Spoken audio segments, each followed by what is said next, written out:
Bonjour et bienvenue dans cette émission spéciale consacrée à l'initiative La ceinture et la route. Il y a 10 ans, le président Xi Jinping a préconisé de construire conjointement la ceinture économique de la route de la soie et la route de la soie maritime du XXIe siècle qui constitue aujourd'hui l'initiative La ceinture et la route. Et pour en parler, je suis avec notre invité, M. Wu Zhexian, commentateur de CGTN. Bonjour M. Wu. Bonjour. Et on revient avec vous juste après quelques reportages.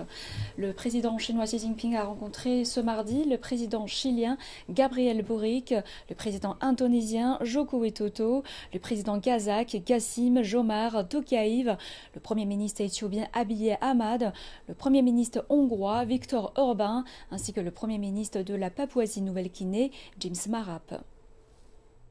Lors de son entretien avec le président chilien Gabriel Boric, M. Xi a déclaré que le Chili était un pionnier de la coopération dans le cadre de l'initiative La ceinture et la route entre la Chine et l'Amérique latine.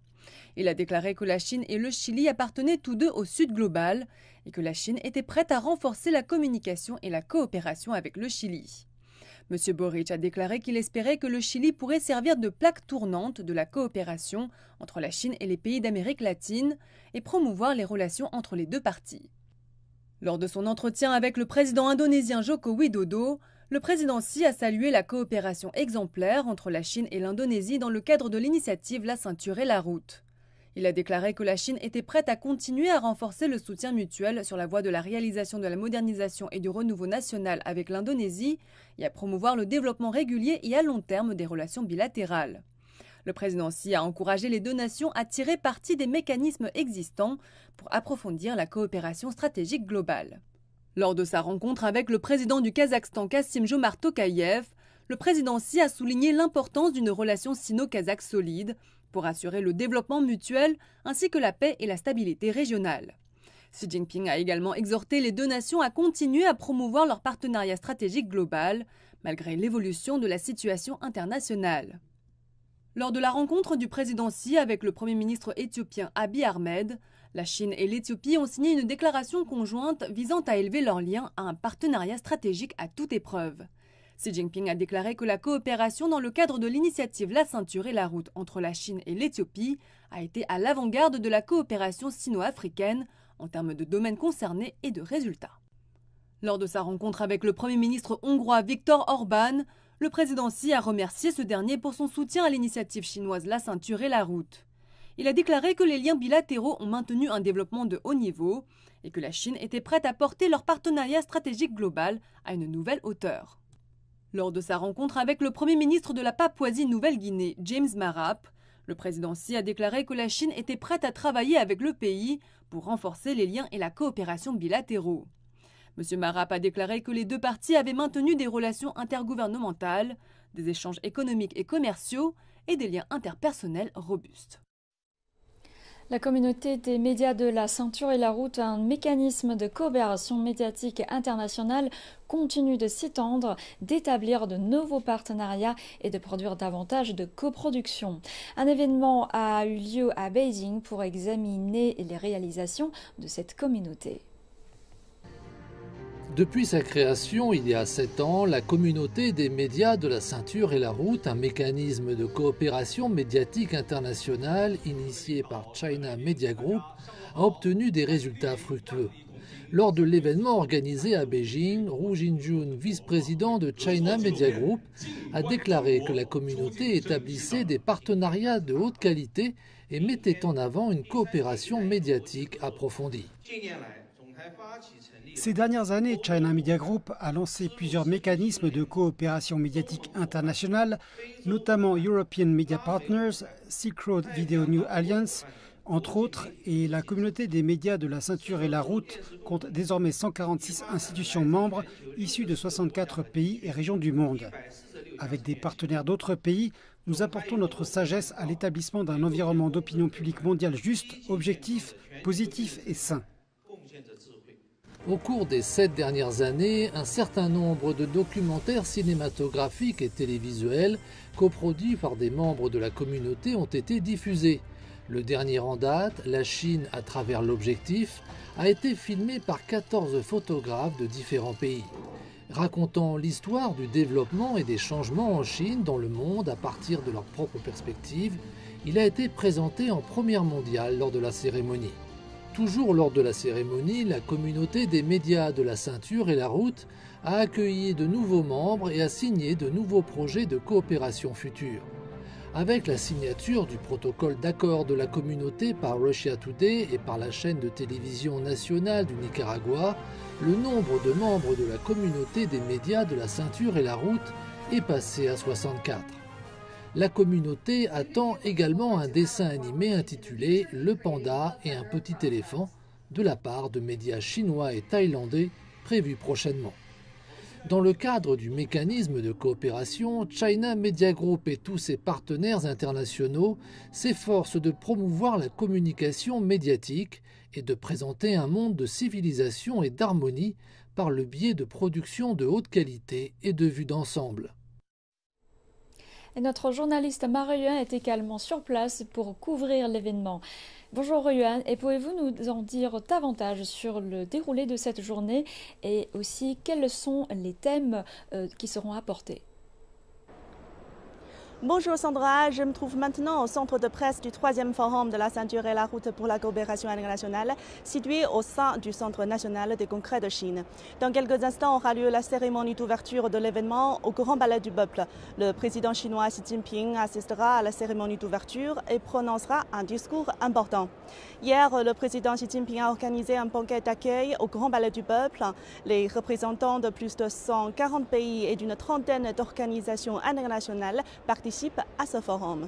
Le thème de ce forum est coopération de haute qualité de la ceinture et la route, ensemble pour un développement et une prospérité commun. Le forum est composé d'une cérémonie d'ouverture, de 3 forums parallèles de haut niveau, ayant pour thème respectivement la connexion et la communication, le développement vert et l'économie numérique, ainsi que 6 forums thématiques. Tous ces forums se dérouleront cet après-midi ici même au Centre national des congrès de Chine. Aujourd'hui, le programme est très chargé, ainsi les résultats attendus du forum devraient dépasser ceux des 2 sessions précédentes. Ce soir, au terme de forum, le conseiller d'État et ministre des Affaires étrangères Wang Yi tiendra une conférence de presse durant laquelle il présentera ses résultats. L'initiative La ceinture et la route est devenue aujourd'hui la plus grande plateforme de coopération internationale au monde, ayant la couverture la plus large. Au travers de ces thèmes et des sous-forums, on peut constater que l'initiative La ceinture et la route, fondée il y a 10 ans sur la construction d'infrastructures, s'oriente aujourd'hui vers l'écologie et la technologie. Et à l'avenir, quelle évolution peut-on attendre de l'initiative La ceinture et la route? On trouveront probablement une réponse dans quelques instants lors du discours du président Xi Jinping. Sandra. Et merci Yuan pour vos éclaircissements. Et cette année marque le 10e anniversaire de l'initiative La ceinture et la route. Monsieur Wu, quels sont les pays et les régions qui participent actuellement à cette initiative? Beaucoup.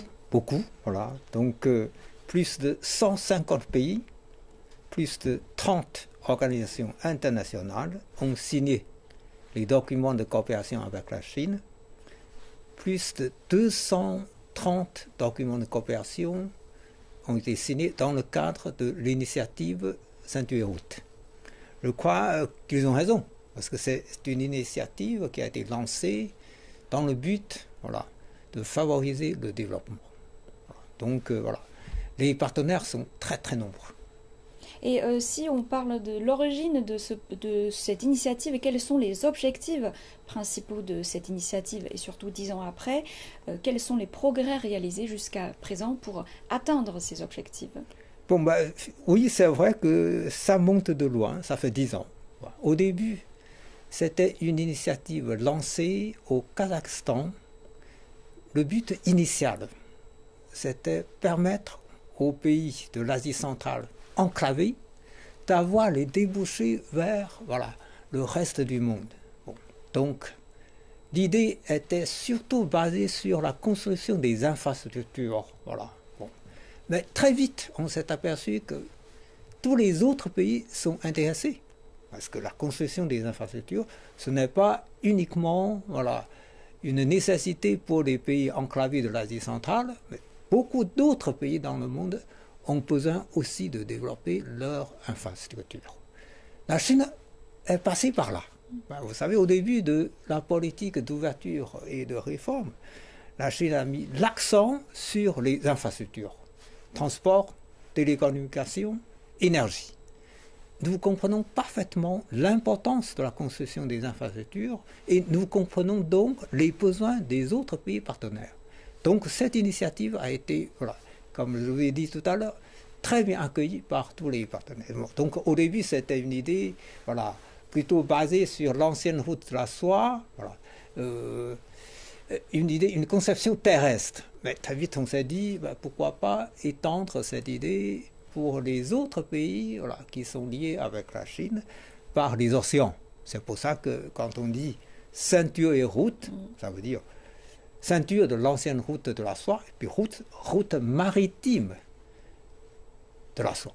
Bon, parce que dans l'histoire, il existait aussi, voilà, un itinéraire maritime permettant les échanges commerciaux entre la Chine et les autres pays, voilà, partenaires. Bon. Alors, donc, initialement, c'était surtout basé sur les infrastructures.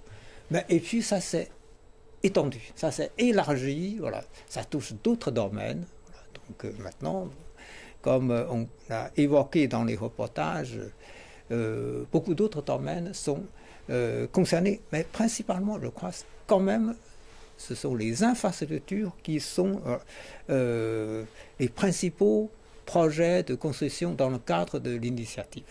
Bon, alors qu'est-ce qu'on a fait? Alors, on a fait beaucoup de choses. En 10 ans, voilà, il y a plus de 3000 projets concrets qui sont soit déjà réalisés, soit en cours de réalisation. Voilà. Et cette fois-ci, avec cette 3e édition du forum de haut niveau, on va identifier d'autres projets à réaliser. Bon, alors, les entreprises chinoises, voilà, ont créé avec les pays partenaires des zones économiques et commerciales, voilà, dans cette initiative. Et toutes ces zones économiques et commerciales que les entreprises chinoises ont créées dans les pays partenaires, voilà, offrent plus de 420 000 emplois. Vous voyez, donc ça touche directement, voilà, la vie de la population. Bon, les emplois, c'est très important. Alors, selon la Banque mondiale, voilà, d'ici 2030, cette initiative, avec tous ces projets qui doivent être réalisés ou qui sont déjà réalisés, il y aura, voilà, 7 600 000 de personnes dans les pays partenaires qui pourraient se débarrasser de l'extrême pauvreté. Voilà. Et 32 millions de personnes pourraient se débarrasser de la pauvreté.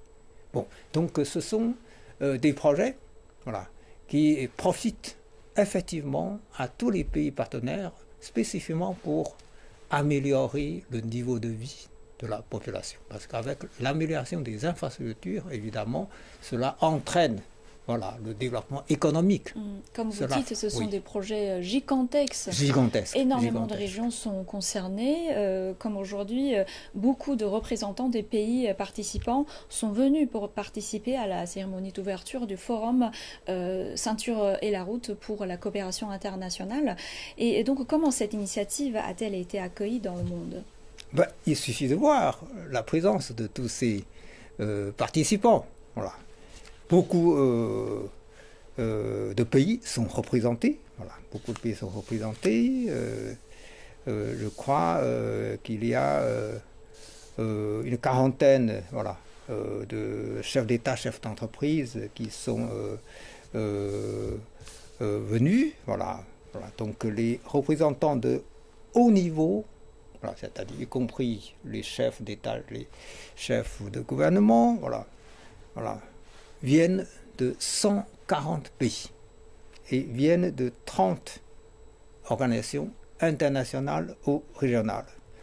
À part les dirigeants, il y a aussi des ministres, voilà, des hauts fonctionnaires, des responsables du milieu d'affaires. Bon, donc en tout, voilà, il y aura plus de 4000 invités venant, voilà, des pays partenaires. Donc c'est une grande fête. C'est une grande fête, voilà, qui permettrait justement d'identifier à nouveau les nouveaux projets, les projets prochains à réaliser. C'est une bonne occasion pour promouvoir cette coopération dans le cadre de cette initiative. Et comme notre journaliste sur place qui nous a expliqué tout à l'heure, les programmes sont très chargés, donc équivalent, les résultats sont fructueux aussi. Donc quels sont les avantages économiques et commerciaux pour les pays impliqués dans cette initiative? Comme on avait déjà évoqué, c'est-à-dire tous ces projets profitent à la population à travers la construction des infrastructures. Par exemple, on parle beaucoup du chemin de fer au Kenya, le chemin de fer reliant la capitale Nairobi au port Mombasa. C'est un chemin de fer qui fonctionne très très bien. Ça fait 6 ans que le chemin de fer est en fonction. Donc en 6 ans, ce chemin de fer a pu transporter plus de 10 millions de passagers. 10 millions de passagers, plus 27 millions de tonnes de marchandises. Donc c'est un chemin de fer qui contribue à la croissance économique du pays à l'ordre de 1,5%. Vous voyez, donc c'est énorme. Rien qu'un chemin de fer permettant une croissance énorme pour le pays. Bon, alors, il y a un autre chemin de fer. C'est celui qui relie l'Éthiopie et Djibouti. L'Éthiopie, vous savez, c'est un pays enclavé. Et grâce à ce chemin de fer, les marchandises, les produits à exporter peuvent utiliser ce chemin de fer pour aboutir à Djibouti, où il y a un port d'eau profonde. Bon.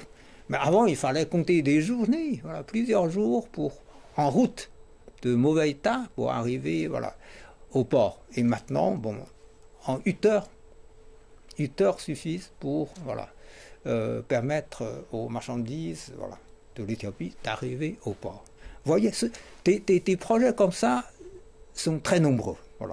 En gros, la Chine a construit, surtout en Afrique, beaucoup d'infrastructures, parallèlement avec le cadre de coopération Forum de coopération Chine-Afrique.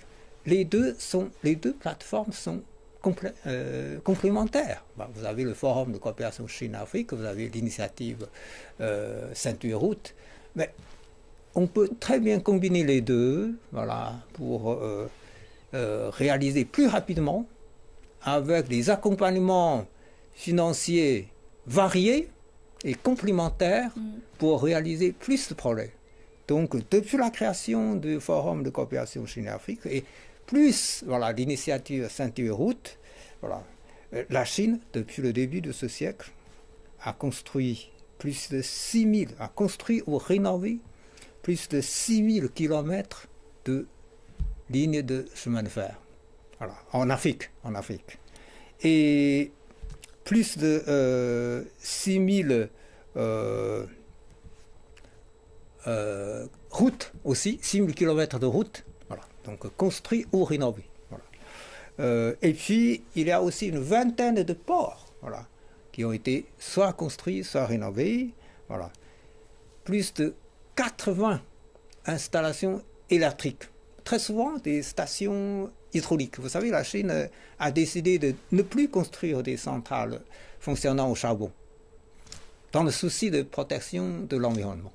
Donc, ce sont souvent des centrales hydrauliques qui sont construites, mais à côté, il y a aussi des stations photovoltaïques, stations éoliennes, qui sont construites dans nos pays partenaires. Donc, toutes ces infrastructures profitent, vous savez bien, directement au développement économique. Et puis, il y a autre chose qui touche directement la vie quotidienne des gens, par exemple la construction des hôpitaux, des dispensaires, des écoles, des stades. Et puis, il y a aussi des centres pilotes agronomes, parce que beaucoup de pays en développement souhaitent développer leur l'agriculture, moderniser leur agriculture. Bon, ce sont souvent des pays de tradition agricole, mais avec une technologie en retard. Voilà. Mais là, justement, la Chine fait beaucoup de choses en créant des centres pilotes. Donc, en parlant de ce qu'elle a fait la Chine, dans le livre blanc publié récemment, il souligne que la ceinture et la route est une pratique vivante de construction d'une communauté de destin pour l'humanité. Et donc, quel est le rôle de la Chine dans la construction d'une communauté de destin pour l'humanité? La Chine, a lancé justement cette initiative de ceinture et route avec l'idée justement de la construction d'une communauté de destin pour l'humanité. Parce que dans la vieille philosophie chinoise, le monde doit être universel, c'est-à-dire doit être vivable pour tous les êtres humains. Voilà. Ça c'est déjà enraciné dans la vieille philosophie chinoise. Et puis le président chinois, M. Xi Jinping lui-même, a lancé cette idée précise de la construction d'une communauté de destin pour l'humanité. Alors, justement, l'initiative Ceinture et route contribue à la construction de cette communauté, communauté de destin pour l'humanité. Parce que, qu'est-ce qu'on entend par la communauté de destin pour l'humanité? C'est-à-dire, tous les pays du monde se développent ensemble, en se coopérant. Voilà. On est liés par les mêmes besoins. Voilà. Donc notre planète est unique. Nous avons intérêt à vivre en paix, en coopération, pour assurer à tous les pays du monde le progrès, le développement, le meilleur niveau de vie pour toutes les populations de tous les pays. Mais c'est ça l'idée principale. C'est ça l'idée. Donc, avec cette idée principale, on a fait beaucoup de choses avec l'initiative Ceinture Route, en réalisant beaucoup de projets.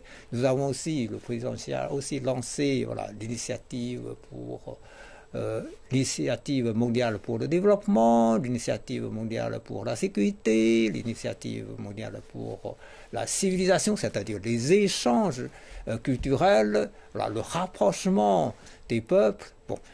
Nous avons fait beaucoup de choses. Donc, non seulement on lance des idées, mais on mène des coopérations concrètes, à l'exemple de cette 3e édition de l'initiative Ceinture et route. Qu'est-ce que vous avez pu tirer de son discours? C'est une intervention très riche en contenu, en idées. Le président Xi a surtout insisté sur quelque chose de très important, c'est d'avoir l'ouverture.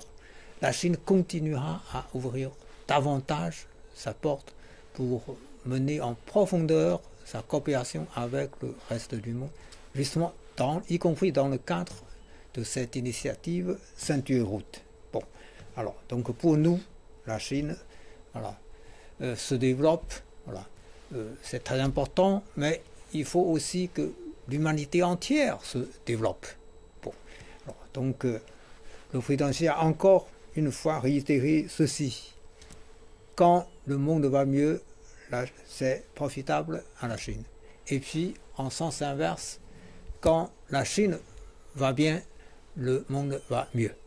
Donc, c'est une interdépendance inévitable. Donc la Chine continuera à ouvrir sa porte pour cette coopération. Ça, c'est un point important. Deuxièmement, il a justement insisté sur cette nécessité de coopération, de l'ouverture. C'est parce qu'aujourd'hui, dans ce monde, il y a une tendance qui va à l'encontre du courant historique et du courant mondial. C'est le protectionnisme. C'est le découplage, c'est la rupture. La Chine, évidemment, s'oppose à tout ça. Alors, le président Xi a bien souligné ceci. Considérer le développement des autres comme une menace, considérer l'interdépendance comme un risque, ça ne peut pas vous permettre d'aller loin, de vous porter mieux. Au contraire, ça mène à la confrontation. Donc, je crois que ça, c'est quelque chose de très important à souligner, parce que le problème existe réellement. Il faut s'opposer à ceci. Alors, En même temps, voilà, le président Xi a annoncé 8 nouvelles mesures, voilà, pour faire avancer, voilà, cette initiative de coopération ceinture route.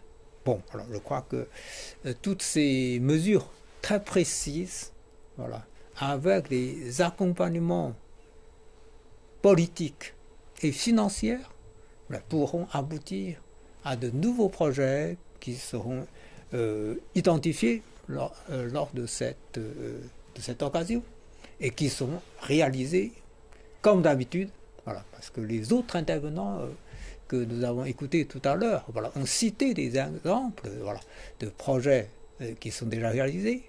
Évidemment, tous, voilà, sont là pour, voilà, fixer la liste de nouvelles idées concernant les projets à réaliser. Et la ceinture et la route touchent aujourd'hui à tous les niveaux. Elle a commencé par l'infrastructure, mais elle s'étend au transport, au commerce, à la santé, à la science et à la culture. Et après les discours du président Xi, les présidents de la Russie, du Kazakhstan, de l'Indonésie, de l'Argentine et le Premier ministre de l'Éthiopie et le secrétaire général des Nations Unies ont aussi donné des allocutions pour féliciter cette initiative. Donc, à quoi peut-on s'attendre dans le futur plan de la ceinture et la route? Comme vous voyez, tous les partenaires sont motivés. Voilà, s'ils sont venus déjà, voilà, constitue déjà un signe, voilà, d'approbation, voilà, de la part de tous ces pays partenaires, voilà, pour mener à bien cette coopération dans le cadre de ceinture route. Voilà, les interventions sont chaleureuses et touchantes. Bon, cela prouve le succès. C'est un succès pas seulement pour la Chine, c'est un succès pour tous les pays partenaires. Donc avec les 8 mesures qui sont annoncées, avec voilà, l'envie de continuer à participer à cette coopération de tous les partenaires, je suis sûr que dans l'avenir, on peut s'attendre à beaucoup d'autres projets qui seront réalisés. Voilà. Donc voilà, je suis sûr que voilà, cette initiative, puisque le président Xi a déjà annoncé que ce sera un mécanisme permanent qui va durer. Il y aura la création d'un secrétariat, voilà, pour assurer, voilà, les dossiers permanents, voilà, de cette coopération. Donc ça va certainement fonctionner, voilà, de mieux en mieux, profitant à tous les pays partenaires. Et donc, quels sont les défis auxquels pourrait confronter pendant la réalisation de ces projets phares? Bon, aujourd'hui, ce qu'on constate, c'est que, d'abord, voilà, l'économie mondiale n'est pas totalement sortie d'une situation difficile.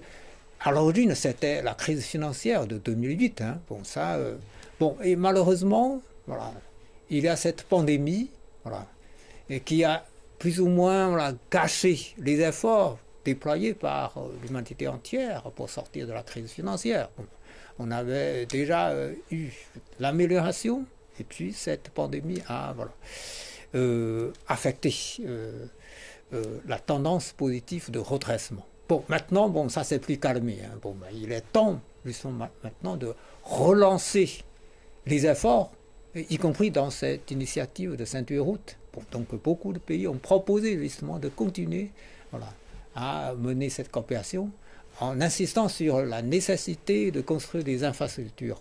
Bon, ça c'est évidemment l'idée initiale de cette initiative, mais ça va aussi, voilà, s'élargir dans d'autres domaines de façon continuelle. Bon, du coup, voilà, nous sommes sûrs que, voilà, dans l'avenir, grâce aux efforts communs de la Chine et de tous les pays partenaires, on peut, voilà, avoir plus de succès, voilà, dans le cadre de cette coopération ceinture et route. Disons qu'ensemble, on ira loin et on ira mieux. Tout à fait. Et de plus en plus de pays et peuples se rendent compte que la ceinture et la route reflètent le désir de rechercher la paix, la justice et le progrès, et de promouvoir l'unité et la coopération entre tous les pays afin de créer un avenir meilleur pour l'humanité. Et c'est la fin de cette édition. Merci de votre félicité. Je vous dis à très bientôt.